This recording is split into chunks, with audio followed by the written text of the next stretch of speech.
السلام علیکم ورحمۃ اللہ وبرکاتہ۔ کیا حال ہیں آپ سب لوگوں کے؟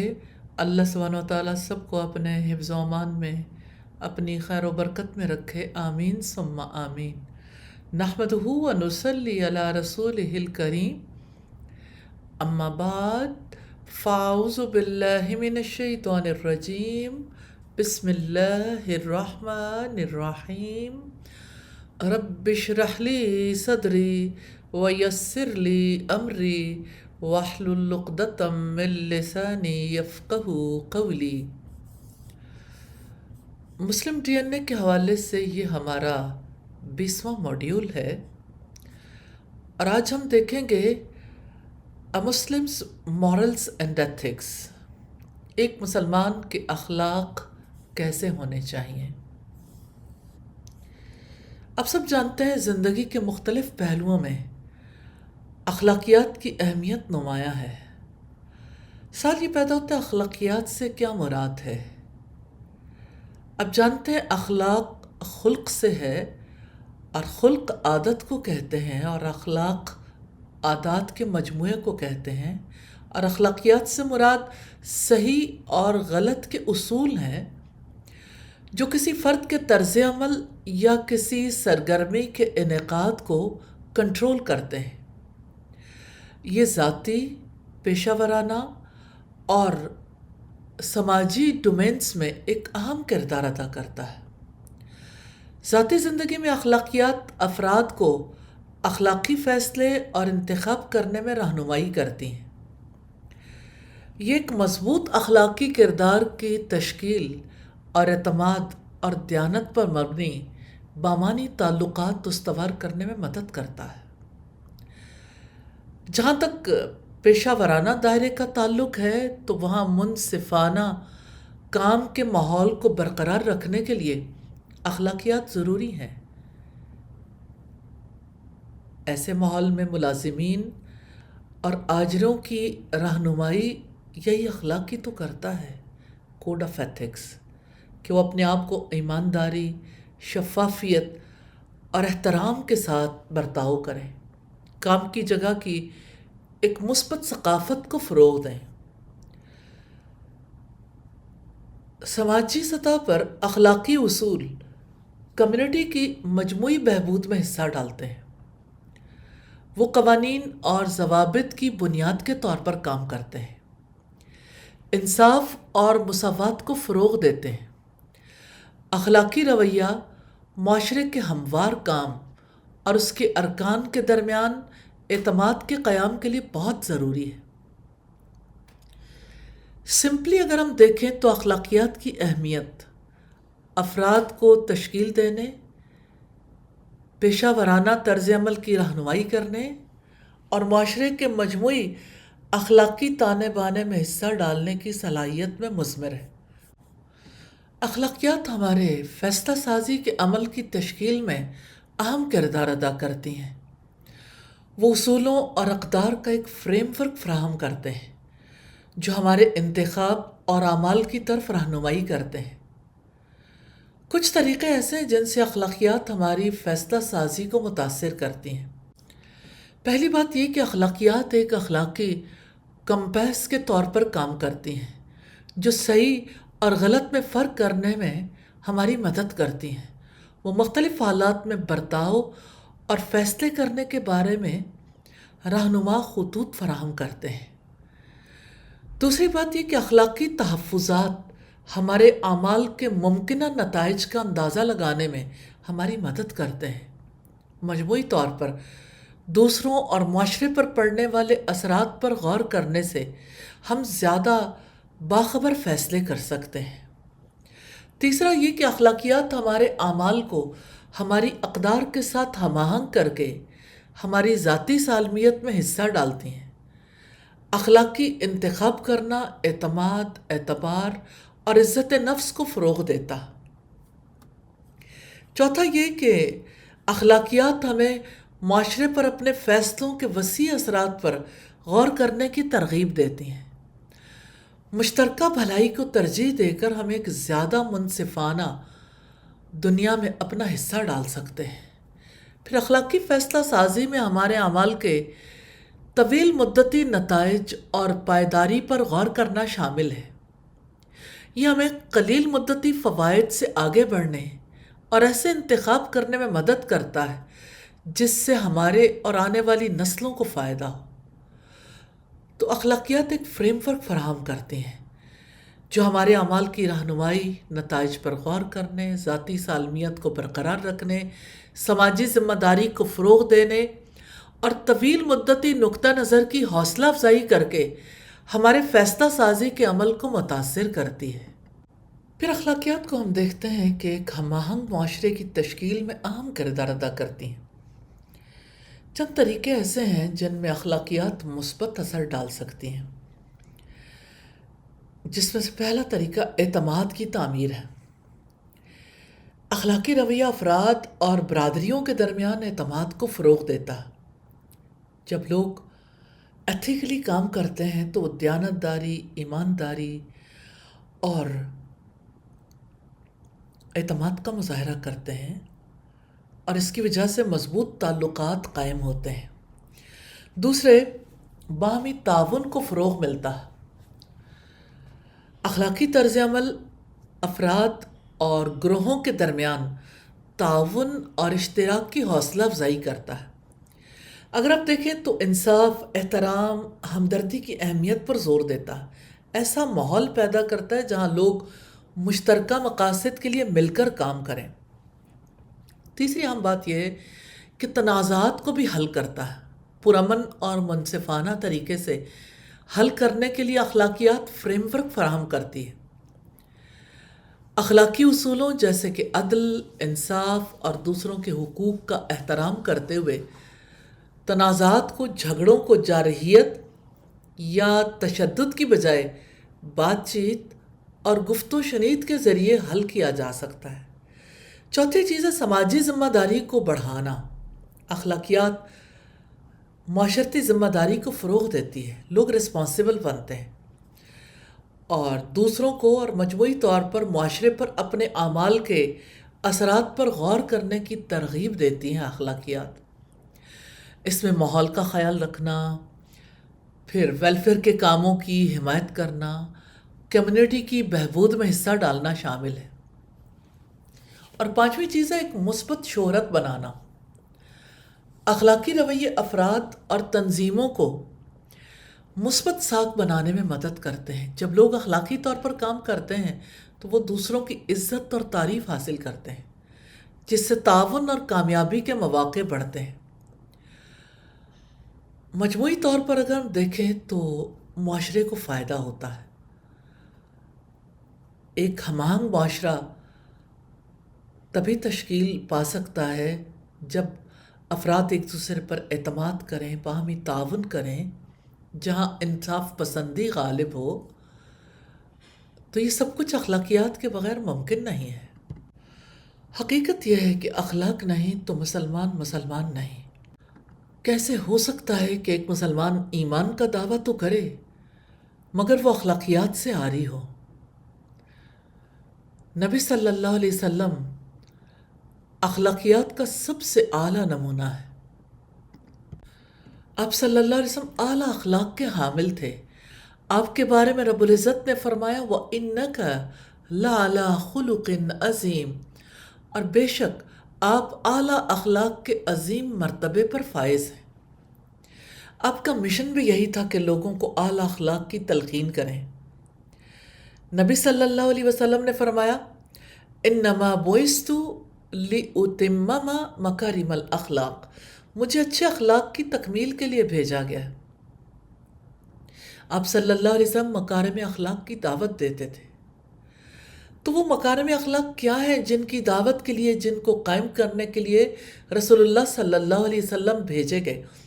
اس کی وضاحت ایک حدیث سے ہوتی ہے۔ رسول اللہ نے فرمایا تم لوگ امیہ نہ بنو کہ یہ کہنے لگو کہ لوگ اچھا سلوک کریں گے تو ہم بھی اچھا سلوک کریں گے، اور لوگ برا کریں گے تو ہم بھی ان کے ساتھ ظلم کریں گے، بلکہ اپنے آپ کو اس کا خوگر بناؤ کہ لوگ اچھا سلوک کریں تب بھی تم اچھا سلوک کرو، اور لوگ برا سلوک کریں تو تم ان کے ساتھ ظلم نہ کرو۔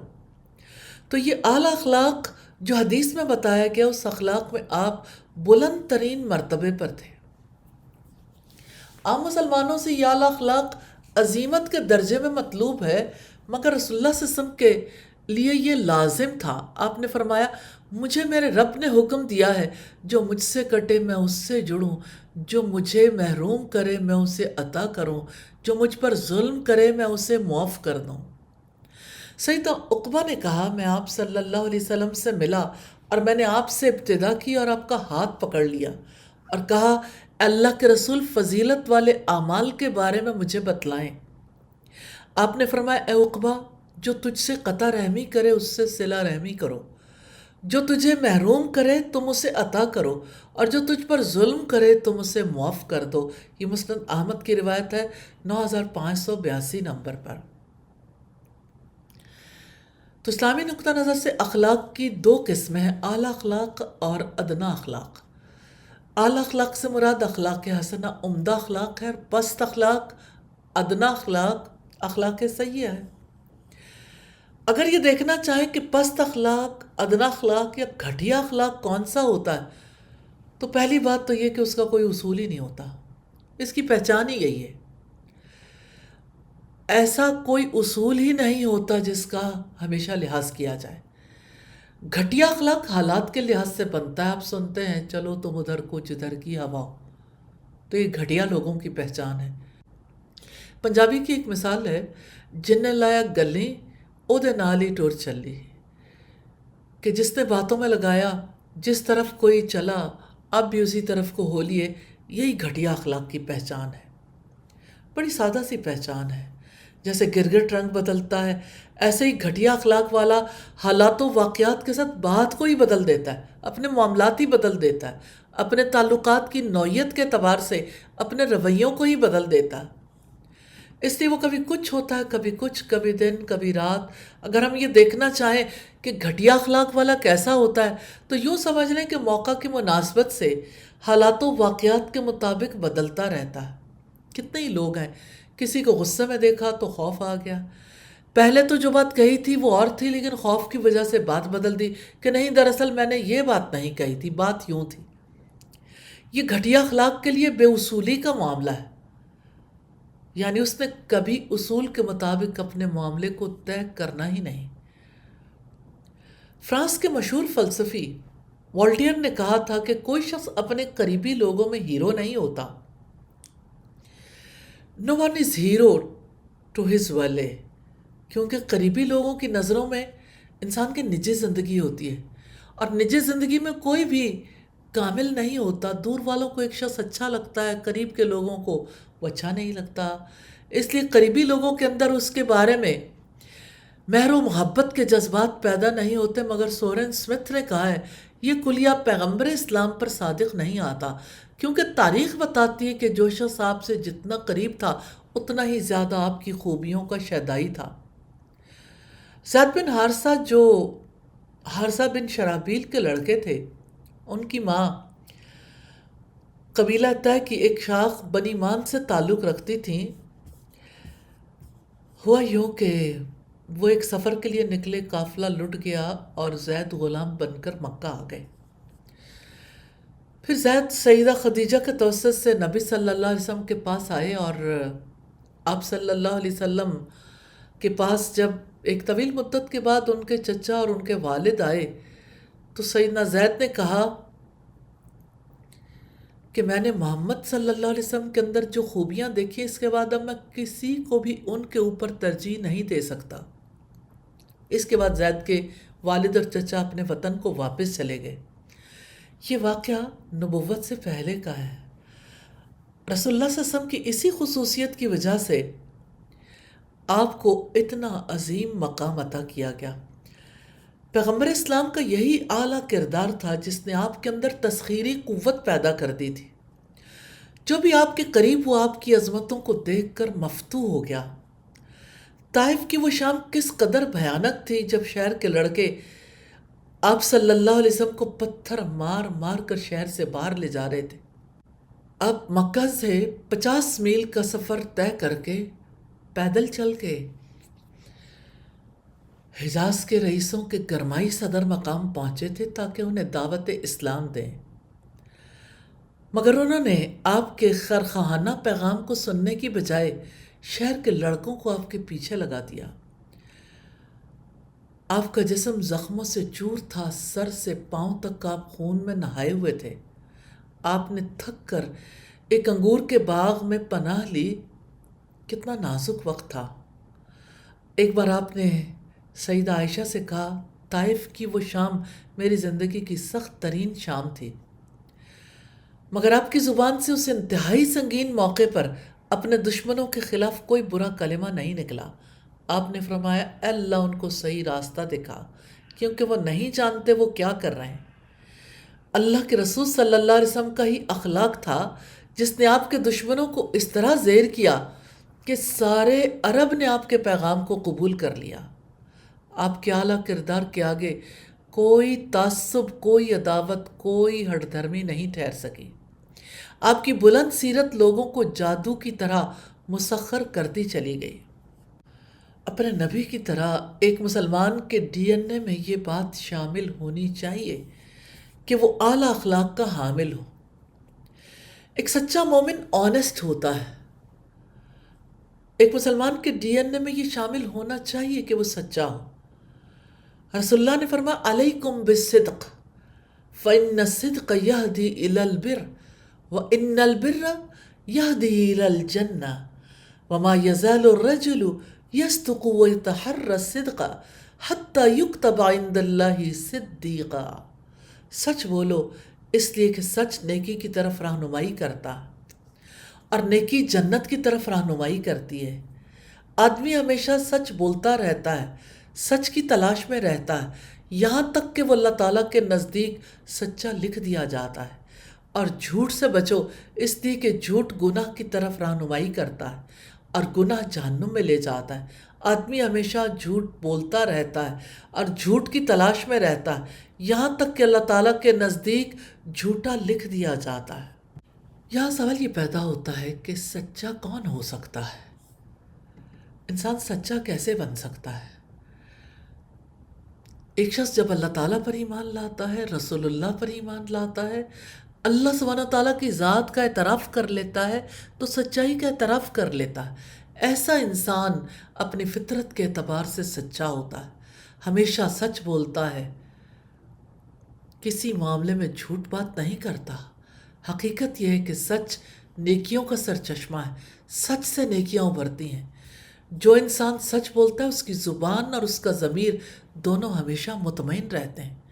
وہ مصنوعی کلام سے بھی بچتا ہے جو اس کے دل میں ہوتا ہے، وہ وہی اظہار کرتا ہے، وہ زبان پر بھی رکھتا ہے۔ اس کی روح بھی مطمئن رہتی ہے کیونکہ وہ تضادات سے خالی ہوتا ہے۔ جو شخص قول میں سچا ہوتا ہے اس کا عمل بھی سچائی میں ڈھلتا چلا جاتا ہے۔ سچا کلام یعنی قرآن حکیم اور حدیث رسول اس کی رہنمائی کرتی ہے جو بالآخر اسے جنت میں پہنچا دیتا ہے۔ سچے انسان کے اندر فطری طور پر یہ ذوق پیدا ہو جاتا ہے کہ وہی کہے جو حقیقت واقعہ ہو اور وہی کرے جو حقیقت کے عین مطابق ہو، اور جھوٹ بولنے والا انسان خود کو بے قدر و قیمت کر لیتا ہے۔ حقیقت یہ ہے کہ سچ نیکیوں کا دروازہ ہے اور جھوٹ ساری برائیوں کا دروازہ ہے۔ اللہ سبحانہ وتعالی ہم سب کو سچائی کے راستے پر چلنے اور جھوٹ سے بچنے کی توفیق عطا فرمائے۔ آمین ثم آمین۔ ایک مسلمان کے ڈی این اے میں یہ بات شامل ہونی چاہیے کہ اسے وعدہ نبھانا ہے۔ سورہ بنی اسرائیل میں اللہ سبحانہ وتعالیٰ نے فرمایا، وَأَوْفُوا بِالْعَهْدِ إِنَّ الْعَهْدَ كَانَ مَسْئُولًا، اور عہد کو پورا کرو، یقیناً عہد کے بارے میں سوال کیا جائے گا۔ ایک انسان دوسرے انسان سے عہد کرتا ہے تو گویا اس کو اپنا تعارف کرواتا ہے کہ میں تمہارے لیے کیسا ثابت ہوں گا۔ جیسے نکاح کے ذریعے عورت اور مرد کے درمیان یہ معاہدہ قائم ہوتا ہے کہ آپ کے ساتھ وفا کریں گے، دونوں ہی وفاداری کا عہد کرتے ہیں کہ نکاح کی ذمہ داریاں ادا کریں گے۔ جو شخص عہد پورا نہیں کرتا وہ اپنے آپ کو باطل ثابت کرتا، اور جو عہد کو پورا کرتا ہے وہ اپنے آپ کو حق پر ثابت کرتا ہے۔ جو وعدہ خلافی کرتا ہے وہ اپنی حیثیت کی نفی کرتا ہے۔ جب کوئی غیر حاضر ہوتا ہے تو اپنی ذمہ داری پوری نہیں کرتا، جب کوئی علمی معاملات میں اپنی ذمہ داری پوری نہیں کرتا تو معاہدے کی خلاف ورزی کرتا ہے۔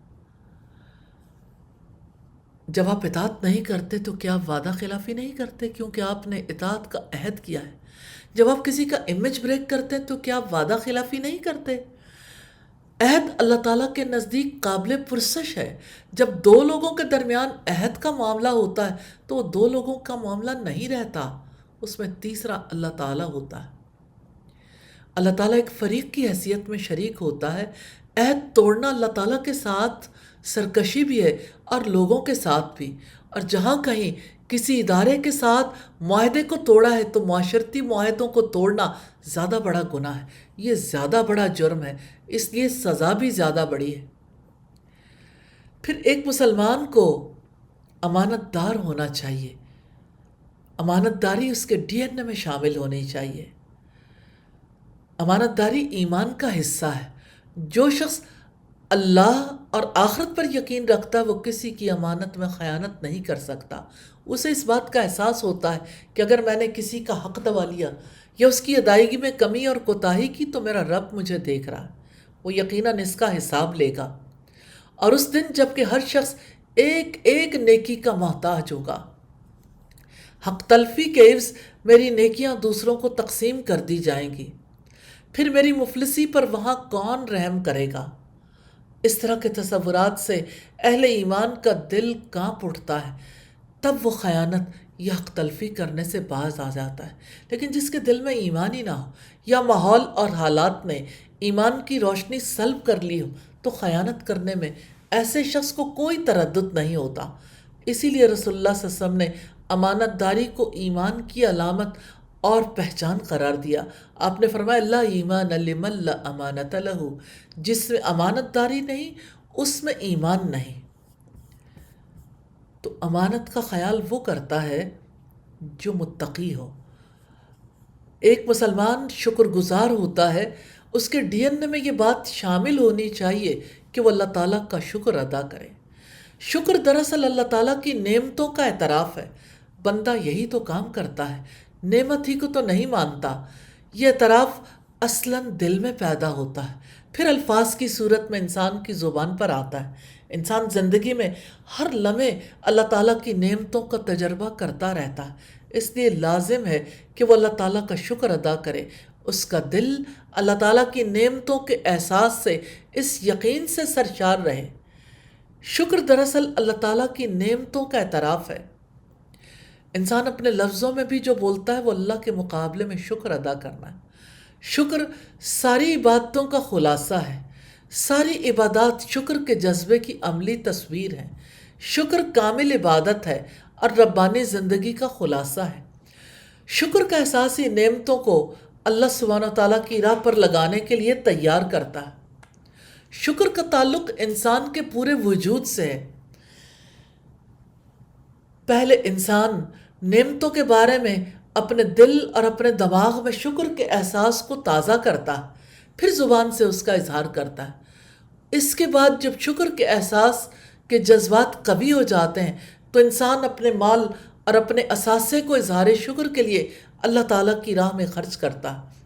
اس کا جذبہ شکر اسے مجبور کرتا ہے کہ وہ اپنے وقت کو، اپنی صلاحیتوں کو، اپنی قوتوں کو اللہ تعالیٰ کی راہ میں لگائے۔ جس نے اس کو قوت دی، طاقت دی، مال دیا، سب کچھ اسی کا تو ہے۔ ہم ایسی دنیا میں جیتے ہیں جہاں سب کچھ اللہ کا انعام ہے۔ تو جو انسان اس کا اعتراف کرتا ہے، اس کا اظہار کرتا ہے، اسی کا نام شکر ہے۔ ایک مسلمان کے ڈی این اے میں یہ بات شامل ہونی چاہیے کہ وہ صبر کرے۔ صبر کا مطلب ہے اپنے آپ کو روکنا۔ روک ضروری ہے۔ جو اپنے آپ کو نہیں روکتا وہ بے قید زندگی گزارتا ہے۔ بے قید زندگی گزارنا اللہ سبحانہ و تعالیٰ کی باؤنڈری سے نکل جانا ہے۔ صبر کیا ہے؟ اللہ تعالیٰ کی اطاعت پر اپنے نفس کو پابند کرنا، نافرمانی سے اپنے آپ کو روکنا، تقدیر پر صبر کرنا، اظہار ناراضگی نہ کرنا، ایمان پر جمے رہنا، آرام طلبی کی تمنا کے مقابلے میں کام کرنا۔ صبر ہر مصیبت کا علاج ہے، ہر مشقت کی دوا ہے، ہر مشکل کا حل ہے۔ صبر ہی تو ہے جو ایک مسلمان کو ہمیشہ حق کے راستے پر چلائے رکھتا ہے۔ صبر انسان کی اپنی شخصیت کی تعمیر کا ذریعہ ہے۔ صبر پسپائی نہیں ہے، صبر جوش کا نہیں ہوش کا راستہ ہے۔ الجھاؤ بے صبری ہے اور اعراض کرنا صبر ہے۔ پھر ایک مسلمان کے ڈی این اے میں یہ شامل ہونا چاہیے کہ وہ سخی ہو۔ تاریخ انسانی کے سب سے زیادہ سخی انسان محمد رسول اللہ صلی اللہ علیہ وسلم تھے۔ سید عبداللہ ابن عباس کہتے ہیں کہ آپ بھلائی میں تیز ہوا سے بھی زیادہ سخاوت فرماتے تھے۔ تو جو کچھ اللہ سبحانہ و تعالیٰ نے دیا ہے، ایک مسلمان پر لازم ہے کہ وہ اس میں سے اللہ سبحانہ و تعالیٰ کے راستے میں خرچ کریں۔ اللہ تعالیٰ کا شکر ادا کرنے کا حق یہ ہے کہ جو کچھ اللہ نے دیا ہے اسی کے قدموں میں ڈال دیں، کمزور بندوں کی مدد کریں، اس کی دی ہوئی دولت کو اللہ تعالیٰ کے دین کے راستے میں خرچ کریں۔ صدقہ کرنے سے مال میں کمی نہیں ہوتی، صدقے سے مال میں اضافہ ہوتا ہے، گناہ معاف ہوتے ہیں، مال میں خیر و برکت ہوتی ہے۔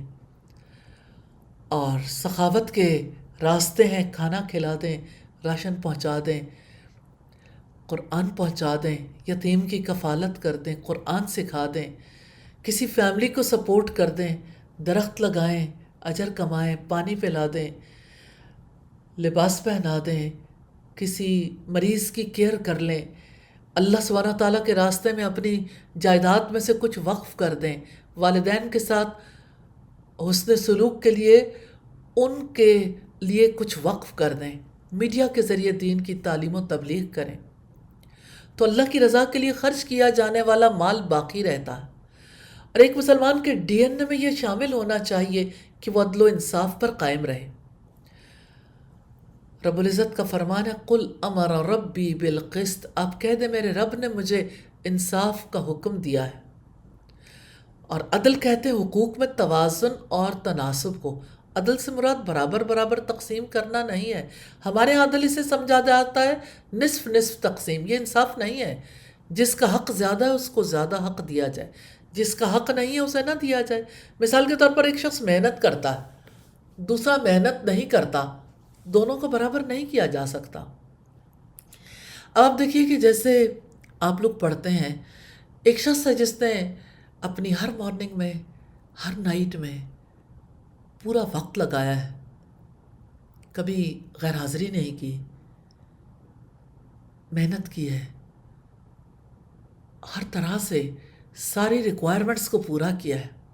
اور دوسرا شخص ہے کہ جسے نہ وقت کی پرواہ ہے نہ محنت کی پرواہ ہے، اسے بس اس چیز کی پرواہ ہے کہ مجھے بھی سب کے ساتھ شامل کر لیا جائے۔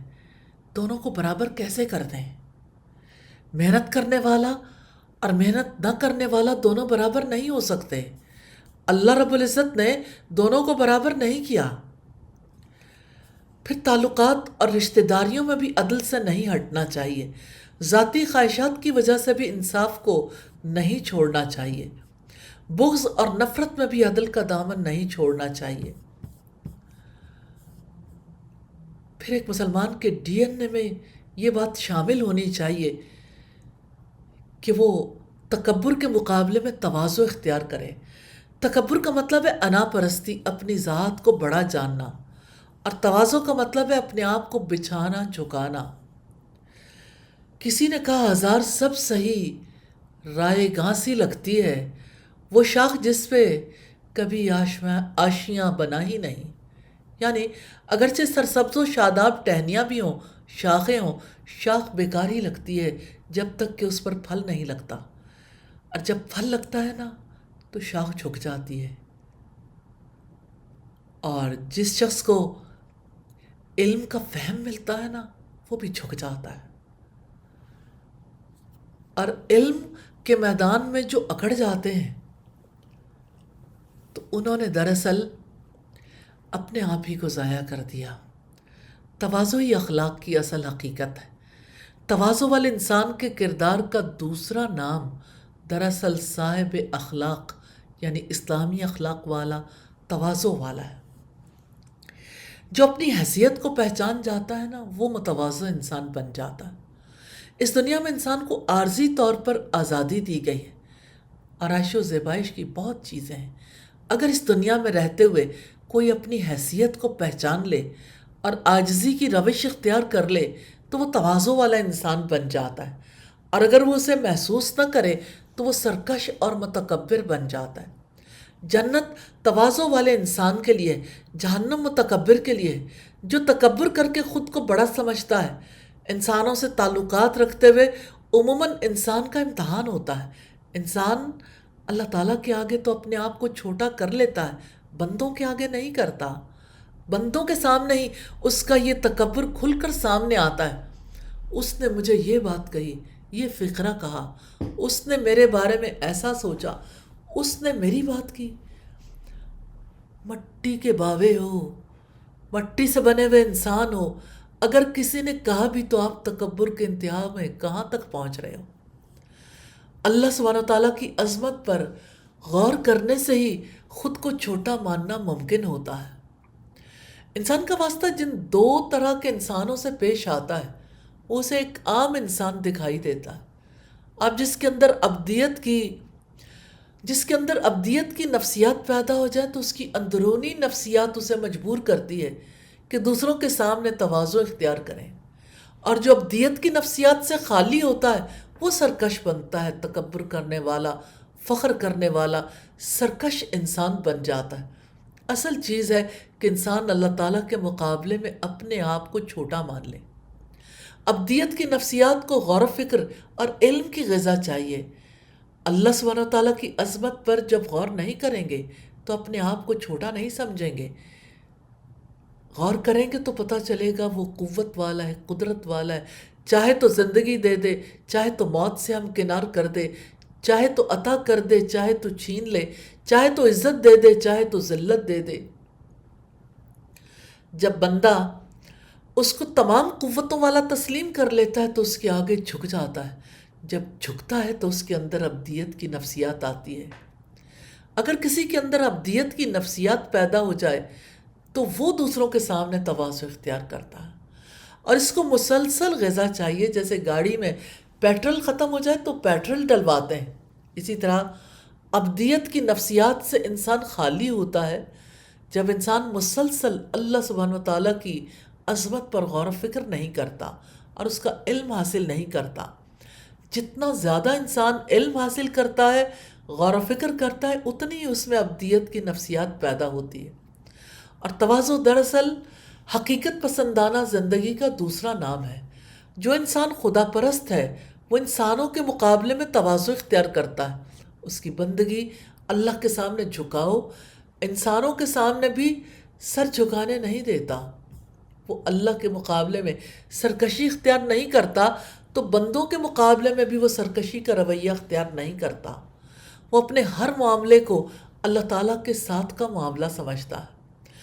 تواضع دراصل حقیقت پسندانہ زندگی کا دوسرا نام ہے، اور اس کائنات کی حقیقت یہی ہے کہ سب سے بڑی اللہ تعالیٰ کی ذات ہے، اور بندے کی حقیقت یہ ہے کہ وہ فنا ہو جانے والا، اور بندے کا اپنا کوئی اختیار نہیں ماں سوائے اس کے کہ اللہ تعالیٰ اسے موقع دے۔ دنیا میں انسان کی یہی اصل حیثیت ہے، یہی درست رویہ ہے کہ انسان تواضع اختیار کرے۔ آپ صلی اللہ علیہ وسلم کی زندگی تواضع والی زندگی تھی۔ آپ انسانوں کو اذیت دینے والے، تکلیف دینے والے، اپنے حسب نسب کو جتلانے والے نہیں تھے۔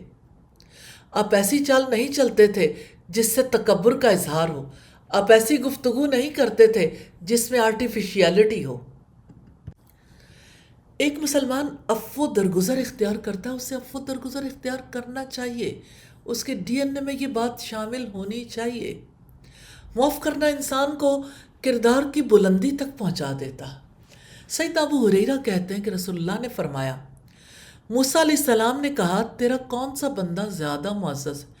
اللہ سبحانہ وتعالیٰ نے فرمایا جو مقابل پر قدرت پانے کے بعد معاف کر دے۔ جیسے آپ صلی اللہ علیہ وسلم نے جب مکہ فتح کیا، آپ کی قدرت تھی، آپ جس کو چاہتے پھانسی چڑھا دیتے۔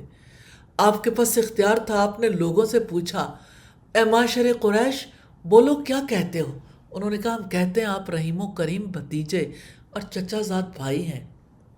آپ نے پھر ان کے سامنے اپنی بات دہرائی، انہوں نے وہی جواب دیا تو آپ نے فرمایا پھر میں وہی کہتا ہوں جو میرے بھائی یوسف نے کہا تھا، لا تثریب علیکم الیوم یغفر اللہ لکم وہو ارحم الراحمین۔ آج تم پر کوئی ملامت نہیں، اللہ تعالیٰ تمہیں بخش دے گا، اور وہ رحم کرنے والوں میں سب سے بڑھ کر رحم کرنے والا ہے۔ چنانچہ وہ سب نکل کر آئے اور آپ کے ہاتھ پر اسلام کی بیعت کی۔ کیا انہوں نے رسول اللہ کو ہجرت کے لیے مجبور نہیں کیا تھا؟ کیا آپ کے ساتھیوں کی مشکیں نہیں کسی تھیں؟ کیا آپ کے ساتھیوں کو شہید نہیں کیا تھا؟ کیا انہوں نے آپ پر چوٹیں نہیں کسی تھیں؟ آپ کی بے عزتی کرنے کی کس کوشش کو انہوں نے دانستہ یا نادانستہ چھوڑا تھا؟ ہر طریقے سے آپ کے لیے، آپ کے ساتھیوں کے لیے زندگی کے راستوں کو بند کرنے کی کوشش کی تھی۔ اس کے باوجود آپ نے کہا جاؤ معاف کیا۔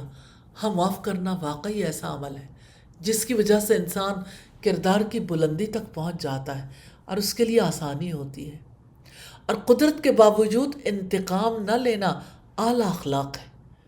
اخلاق کا پتہ تب چلتا ہے جب انسان کی قدرت ہو، وہ کسی پر حاوی آ سکتا ہے، انتقام لے سکتا ہے، غالب آ سکتا ہے، لیکن قدرت کے باوجود وہ اپنے آپ کو اصول کا پابند بنائے۔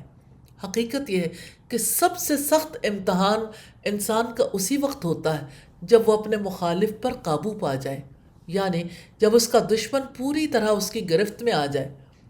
ایسے موقع پر لوگ قابو پا جائیں تو مخالف کو پیس ڈالتے ہیں، کچل دیتے ہیں، کیونکہ عموماً لوگ اپنے مخالفین کے بارے میں کسی قسم کی اخلاقی ذمہ داری کو قبول نہیں کرتے۔ اللہ تعالیٰ کی قدرت اور طاقت کا احساس معافی کے لیے تیار کر دیتا۔ اللہ سبحانہ و تعالیٰ سے ڈرنے والا کسی انسان سے معاملہ کرتے ہوئے اللہ رب العزت کی طرف ہی دیکھتا ہے، اللہ تعالیٰ کی طاقت اور قدرت کی وجہ سے ڈر جاتا ہے۔ جیسے ہمارے صحابہ کرام اور انبیاء کرام لوگوں کے سامنے کہتے تھے کہ اگر اللہ تعالیٰ کا ڈر نہ ہوتا تو ہم تمہارے ساتھ وہ معاملہ کرتے کہ تم یاد رکھتے۔ یہ اللہ کا ڈر ہے جو ہمیں تم سے روکے ہوئے ہے۔ اللہ تعالیٰ کی قدرت اور طاقت کا احساس جس انسان کے ذہن پر طاری ہو جاتا ہے، اسے اپنی کمزوری بھول جاتی ہے، وہ اپنے دشمن کو معاف کر دیتا ہے، کیونکہ وہ جانتا ہے یہی موقع ہے جب وہ اپنے دشمن کو معاف کر کے ابدیت کے اعلیٰ ترین مقام تک پہنچ سکتا ہے۔ یہ مقام بندگی ہے کہ کوئی ظالم ہے، آپ کے قابو میں ہے، لیکن آپ نے معاف کر دیا۔ ایک مسلمان کے ڈی این اے میں یہ بات شامل ہونی چاہیے کہ وہ حیادار ہو، حیا والا ہو۔ تمام انبیاء باحیا تھے، حیا کو پسند کرتے تھے۔ انبیاء کرام کی سنتوں سے بھی ہمیں حیا کی تاکید ملتی ہے۔ ہر دور میں اللہ سبحانہ و تعالیٰ نے معاشرے کے سب سے باحیا شخص کو نبی کے طور پر مبعوث کیا ہے۔ سیدنا موسیٰ علیہ السلام ایک عظیم پیغمبر تھے۔ اللہ سبحانہ و تعالیٰ نے ان سے براہ راست کلام کیا۔ جب وہ مصر سے نکل کر مدین پہنچے، گرمی کا موسم تھا، ان کے پاؤں ننگے تھے، سفر میں تھکاوٹ ہو گئی تھی، پیدل چل چل کر پاؤں میں چھالے پڑ چکے تھے۔ آرام کرنے کے لیے درخت کے سائے میں بیٹھ گئے، دیکھا کچھ فاصلے پر کنواں ہے، وہاں سے کچھ نوجوان اپنی بکریوں کو پانی پلا رہے ہیں، اور کچھ فاصلے پر دو باحیا لڑکیاں کھڑی ہیں۔ تب آپ نے ان کو دیکھا تو حیرانی کی انتہا نہیں رہی کہ یہ دونوں لڑکیاں جنگل میں کھڑی ہو کر کس کا انتظار کر رہی ہیں۔ سیدنا موسیٰ نے جب وجہ پوچھی تو پتہ چلا ان کا کوئی بھائی نہیں ہے، باپ بوڑھا ہے، وہ اس قابل نہیں کہ چل پھر سکے۔ دونوں اپنی بکریوں کو پانی پلانے کے لیے آئی ہیں کہ جب تمام لوگ جانوروں کو پانی پلا کر چلے جائیں تو یہ اپنی بکریوں کو پانی پلائیں گی۔ سیدنا موسیٰ علیہ السلام نے خود کنویں سے پانی نکالا، بکریوں کو پلایا۔ لڑکیوں کے باپ نے ان سے وجہ پوچھی آج جلدی کیسے آ گئیں۔ انہوں نے باپ کو پوری حقیقت سے آگاہ کر دیا۔ باپ خود بھی پیغمبر تھے، کہنے لگے جاؤ اس نوجوان کو بلا کر لاؤ تاکہ ہم اس کو پورا بدلہ دیں۔ جب ایک لڑکی سیدہ موسیٰ کو بلانے آئی تو وہ کس طرح آئی، اس کا انداز کیا تھا۔ قرآن حکیم نے اس کے چلنے کا انداز جو شرم و حیا سے لبریز تھا اس طرح بیان کیا۔ پھر ان دونوں میں سے ایک شرم و حیا سے چلتی ہوئی آئی، کہنے لگی میرے والد آپ کو بلاتے ہیں تاکہ وہ آپ کو بدلہ دیں جو آپ نے ہمارے جانوروں کو پانی پلایا ہے۔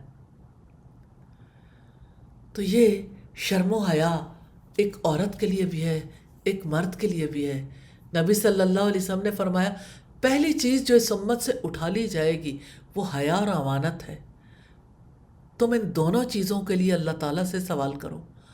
آپ نے فرمایا بے شک ہر دین کا ایک خلق ہوتا ہے اور اسلام کا خلق شرم و حیا ہے۔ ہمیں بحیثیت مسلمان کے اپنے آپ کو شرم و حیا سے متصف کرنا چاہیے۔ ایسا نہ ہو کہ بے حیائی کے اس طوفان میں ایمانی ہاتھوں سے نکل جائے۔ نبی صلی اللہ علیہ وسلم نے فرمایا حیا اور ایمان ایک ساتھ رہتے ہیں، الگ نہیں ہوتے، جب جاتے ہیں تو دونوں ساتھ ہی چلے جاتے ہیں۔ ایک دوسری حدیث میں آپ نے فرمایا حیا اور ایمان دونوں ساتھ ساتھ ہوتے ہیں، ان میں سے اگر ایک اڑ جائے تو دوسرا خود بخود اڑ جاتا ہے۔ اور اللہ کے رسول صلی اللہ علیہ وسلم کے بارے میں کہا جاتا ہے کہ آپ ایک کماری دوشیزہ سے بھی بڑھ کر صاحب حیا تھے۔ بلا شبہ حیا عمدہ اخلاق ہے، ہر برائی سے باز رکھتا ہے، گناہ سے بچاتا ہے۔ اسلام کا عملاً دار و مدار حیا پر ہے۔ حیا انسان اور گناہ کے درمیان میں حائل ہونے والی ہے۔ حیا ایمان سے جڑ جاتا ہے تو حلال و حرام کی تمیز پیدا ہوتی ہے۔ اللہ سبحانہ و تعالیٰ نے جن کاموں سے روکا ہے ان سے انسان رکتا ہے اور باطن میں اللہ کی محبت کی شعائیں پھوٹتی ہیں، پھر انسان کے اندر توکل علی اللہ آتا ہے۔ اب جانوروں میں دیکھیے دکھ، خوشی، غصہ یہ سارے جانوروں میں پائے جاتے ہیں، لیکن شرم و حیا ایسا وصف ہے جو انسان میں پایا جاتا ہے۔ جانور اور انسان کے درمیان فرق کی بنیادی علامت حیا ہے، اور اگر انسان کے لب و لہجے سے، حرکات و سکنات سے، باڈی لینگویج سے، عادات و اطوار سے شرم و حیا رخصت ہو جائے تو باقی تمام بھلائیوں پر بھی پانی پھر جاتا ہے، اور تمام نیک اوصاف کی موجودگی کے باوجود اپنی وقت کھو دیتے ہیں۔ جب تک انسان شرم و حیا کے حصار میں رہتا ہے ذلت سے بچا رہتا ہے، جب اس قلعے کو ڈھا دیتا ہے تو پھر گھٹیا اور بدترین کام بھی ڈھٹائی کے ساتھ کرتا چلا جاتا ہے۔ رسول اللہ نے اسی لیے فرمایا تھا کہ پہلی شریعتوں میں یہ بات آئی اذا لم تستحی فاصنع ما شئت، جب تم بے حیا ہو جاؤ پھر جو تمہارے جی میں آئے کر گزرو۔ ایک مسلمان کے ڈی این اے کا لازمی پارٹ ہے، لازمی حصہ ہے حیا۔ اللہ سبحانہ تعالیٰ ہمیں حیا والی زندگی گزارنے کی توفیق عطا فرما دے، آمین ثم آمین۔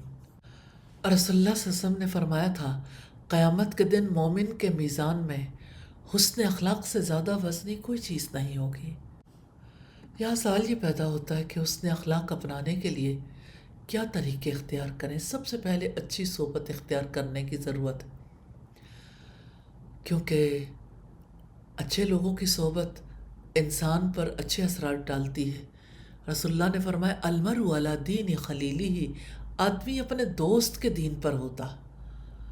تو بدخلق لوگوں کی صحبت سے بچنا چاہیے، کیونکہ انسان خود بھی بد اخلاق ہو جاتا ہے، اور حسن اخلاق کے فضائل کا مطالعہ بھی کرنا چاہیے۔ جتنا زیادہ انسان کو یقین آتا ہے اتنا ہی زیادہ انسان اچھے اخلاق اپنانے کی کوشش کرتا ہے۔ پھر احترام مسلم بہت زیادہ ضروری ہے۔ جب دل میں مسلمانوں کا احترام ہوگا تو آپ ان سے حسن اخلاق سے پیش آئیں گے، اور اس کا ایک طریقہ یہ بھی ہے کہ آپ تمام لوگوں کو اچھا جانیں اور اپنے آپ کو ان کے مقابلے میں عاجز سمجھیں۔ اس طرح احترام مسلم پیدا ہوگا، حسن اخلاق کی دولت نصیب ہوگی۔ حسن اخلاق کے لیے اللہ سبحانہ تعالیٰ سے دعا کیجیے، جیسے رسول اللہ صلی اللہ علیہ وسلم کتنے مواقع پر دعا کرتے تھے۔ آپ کی ایک دعا یہ تھی کہ یا اللہ اچھے اخلاق کی طرف میری رہنمائی فرمائیے، آپ سے بڑھ کر کوئی اچھے اخلاق کی طرف رہنمائی کرنے والا نہیں، برے اخلاق سے مجھے بچا لیجئے، آپ سے بڑھ کر کوئی برے اخلاق سے بچانے والا نہیں۔ ایسے ہی جیسے آئینہ دیکھنے کی دعا ہے لیکن بہت ہی اہم ہے، اللہم حسنت خلقی فحسن خلقی، یا اللہ آپ نے میری صورت اچھی بنائی ہے، آپ میرے اخلاق کو بھی اچھا کر دیں۔ پھر بہت زیادہ ڈیزائرز کے پیچھے مت بھاگیں۔ بعض اوقات ایسا ہوتا ہے کہ ایک انسان جب اپنی خواہشات کے پیچھے بھاگتا ہے تو دوسروں سے ناراضگی ہو جاتی ہے، غصے کا اظہار، غیبت، گالی گلوچ، چغلی، کتنی برائیوں کا انسان شکار ہو جاتا ہے۔ تو نفسانی خواہشات سے پرہیز کرنا ضروری ہے تاکہ حسن اخلاق کی دولت نصیب ہو۔ پھر برائی کا جواب بھلائی سے دینا، یہ اتنی بڑی چیز ہے جس کی وجہ سے دشمن بھی دوست بن جاتے ہیں۔ جب کوئی قطع تعلقی کرنا چاہے تو صلہ رحمی کریں، کوئی محروم کرنا چاہے اسے عطا کر دیں، جو ظلم کرے اسے معاف کر دیں، اور بدخلقی کے اسباب کو بھی دور کریں۔ حسن اخلاق ضرور پیدا ہوگا۔ بدخلقی کا ایک سبب گھر کا ماحول اچھا نہیں ہے تو ظاہر ہے کہ پھر ایک آلٹرنیٹ چاہیے، اچھا ماحول، اچھے دوست، اچھے تعلق والے آپ کے اچھے اخلاق کا سبب بن سکتے ہیں۔ اور بدخلقی کا ایک سبب کسی منصب یا عہدے کا چھن جانا بھی ہے۔ اس کا علاج یہ ہے کہ بندہ کسی بھی منصب کو مستقل اور دائمی نہ سمجھے، چھن جانے کا افسوس نہیں ہوگا، اور بلا وجہ غصہ کرنا چھوڑ دیں کیونکہ یہ بدخلقی کی جڑ ہے۔ سیدنا عبداللہ ابن مبارک سے پوچھا گیا ایک جملے میں بتائیے اچھے اخلاق کیا ہیں؟ انہوں نے کہا بلا وجہ غصے کو چھوڑ دینا۔ سبحان اللہ۔ حقیقت یہ ہے کہ اچھے اخلاق پر عمل پیرا ہونا انسان کی انٹلیکچول ڈیولپمنٹ کے لیے، اسپرچول ڈیولپمنٹ کے لیے ضروری ہے۔ خود کی عکاسی، خود شناسی، مسلسل سیکھنے کی حوصلہ افزائی اسی سے ہوتی ہے جس سے کردار کی مضبوط خصوصیات کی نشو و نما ہوتی ہے۔ نبی صلی اللہ علیہ وسلم نے سیدہ ام سلمہ کو یہ کہا تھا کہ ام سلمہ اخلاق والے تو جنت کی بہاریں لوٹ کر لے گئے۔ تو مسلمان جنت کی بہاریں لوٹنے کی حرص رکھتے ہیں، اس لیے مسلمانوں کو چاہیے کہ اعلیٰ اخلاق اپنائیں۔ اللہ سبحانہ تعالیٰ ہمیں توفیق عطا فرما دیں۔ آمین ثم آمین۔ سبحانک اللہم و بحمدک نشہد ان لا الہ الا انت نستغفرک و نتوب الیک۔ السلام علیکم ورحمۃ اللہ وبرکاتہ۔